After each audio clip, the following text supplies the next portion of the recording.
That's when people get cheated, and that's where the huge markup is between the miner and the exporter. Why is it that a diamond in Sierra Leone can be bought for $20 and then sold in Antwerp for $1,500? It's perverse. What really needs to happen is for the diamond industry and for governments to actually start investing in their development, to start paying a decent wage to the people that are working there, but also a realistic price for the diamonds.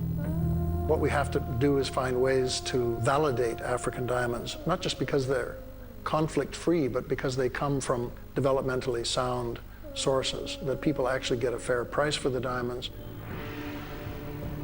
It's a worthy but difficult task, because history has vividly shown how diamonds pulled from West and Central African conflict zones have been misused,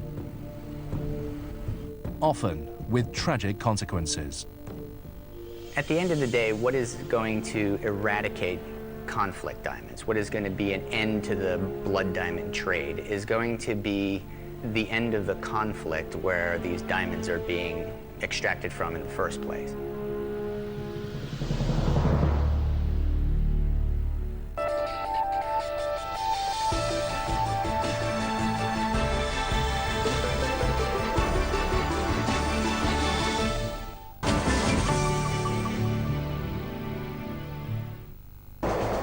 The conflicting theories began in the closing days of the Second World War.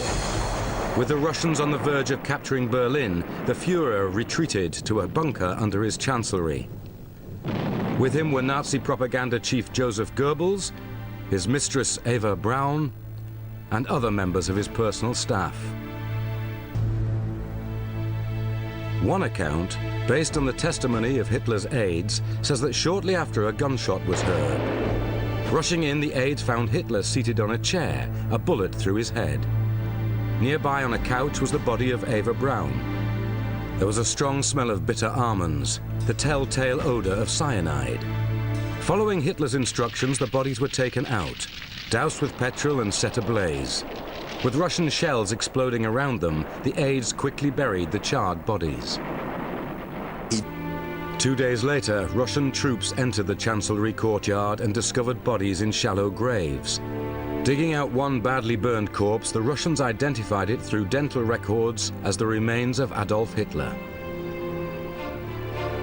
The Russian intelligence agency, Smersh, found bits of broken glass in Hitler's mouth, and with them the telltale smell of bitter almonds. They informed Stalin that Hitler had committed suicide by taking cyanide. They found no evidence of Hitler shooting himself.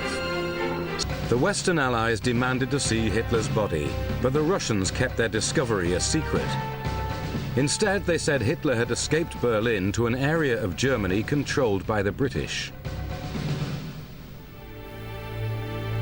2 months later, British intelligence conducted its own investigation into Hitler's death. They had no access to Hitler's body and could only interview a few of the people who were in the bunker at the time. The crucial witnesses had been imprisoned by the Russians and were being interrogated in secret. The British concluded that Hitler had shot himself in the valiant fashion of a German officer who did not wish to surrender. The British theory contradicted the earlier Smersh report, and the theory disturbed Stalin. The British made Hitler's death seem almost noble. Stalin ordered another of his secret intelligence agencies, the NKVD, to reinvestigate. The NKVD returned to Hitler's grave to sift through the rubble and found a skull fragment that had been left behind, perhaps blown off by a gunshot to the head. It contained what appears to be a bullet hole. The fragment was sent to Moscow for analysis. It was in Stalin's interest to suppress the bullet hole evidence. The rest of Hitler's remains were buried under concrete on a Russian intelligence base in East Germany. But in 1970, when the Russians turned the base over to the East Germans, KGB chief Yuri Andropov ordered every physical trace of Hitler to be destroyed, so the grave would not become a shrine. In 1993, a Russian archivist in Moscow found a brown envelope containing a skull fragment and other written evidence from the NKVD investigation. This material is what the Russians put on display in the spring of 2000, claiming it supported the latest theory of the dictator's death. Hitler put a cyanide capsule in his mouth and a gun to his head, bit down on the cyanide capsule, and pulled the trigger an instant afterwards, just to make sure that he accomplished the deed. If indeed the skull fragment is Hitler's, it is one of the dictator's worst nightmares come true. He had written in his diary, "I do not wish to be taken prisoner by the Russians and displayed like an exhibit in a museum."